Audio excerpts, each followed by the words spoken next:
আসসালামু আলাইকুম। আমি doctor Kamrun Nahar, chief consultant infertility care centre থেকে বলছি। আজকে আমরা বলবো পলিসিস্টিক ওভারিয়ান সিনড্রোম কিভাবে একজন নারীকে মা হতে বঞ্চিত করে।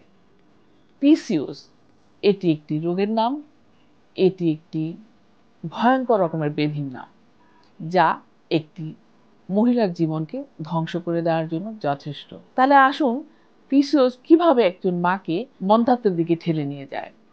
যখন একজন মা ভালোই ছিল, হয়তো সে অতীত যখন তার পিরিয়ড শুরু হয়, কিন্তু আস্তে আস্তে দেখা গেল সে বিয়ের 1 বছরের মধ্যেই 5 থেকে 7 কেজি ওজন গেইন করেছে, কিংবা তারও বেশি ওজন গেইন করেছে।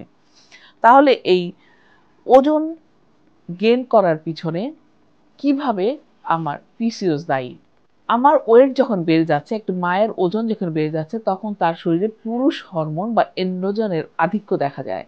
আর এই এন্ড্রোজেন মেইন শত্রু কিংবা মেইন ফ্যাক্টর এই পিসিওএস এর জন্য। তখন দেখা যায় একটি মেয়ের শরীরে অবাঞ্ছিত লোম দেখা দিচ্ছে, তার ঘাড় গলা কালো হয়ে যাচ্ছে, তার মেনস্ট্রুয়েশন ইরেগুলার হয়ে যাচ্ছে এবং ইরেগুলার হতে হতে একসময় বন্ধই হয়ে যাচ্ছে। আর যখন তার মেনস্ট্রুয়েশন বন্ধ হয়ে যাচ্ছে কিংবা ইরেগুলার হচ্ছে, তখন তার ওভুলেশনও হচ্ছে না। আর এই অ্যানোভুলেশন কিংবা ওভুলেশন না হওয়ার কারণে তার বাচ্চা হওয়ার সম্ভাবনা থাকছে না। তাহলে তাকে কি করতে হবে? 1 নম্বর হচ্ছে, আমরা সাধারণত বলে থাকি এটা একটা লাইফস্টাইল মডিফিকেশন ডিসঅর্ডার। তাহলে আমাকে কি করতে হবে? লাইফস্টাইল মডিফাই করতে হবে।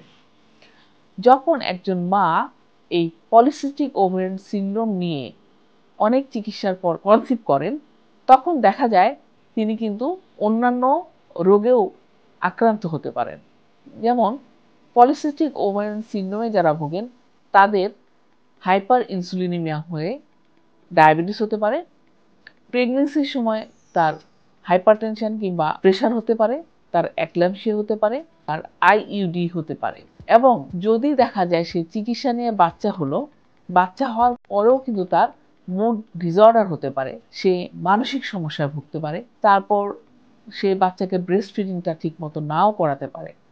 তাহলে দর্শক দেখুন, এটি কিন্তু একটি লাইফ লং ডিসঅর্ডার। অর্থাৎ এই মহিলাকে আমাদের যেটা করতে হবে এবং ফ্যামিলিকে যেটা করতে হবে, তাকে কিন্তু কাউন্সিলিং করতে হবে, তাকে নিয়মিত ডাক্তারের কাছে নিয়ে যেতে হবে, নিয়মিত তার শারীরিক চিকিৎসা এবং শারীরিক চেক আপ করাতে হবে।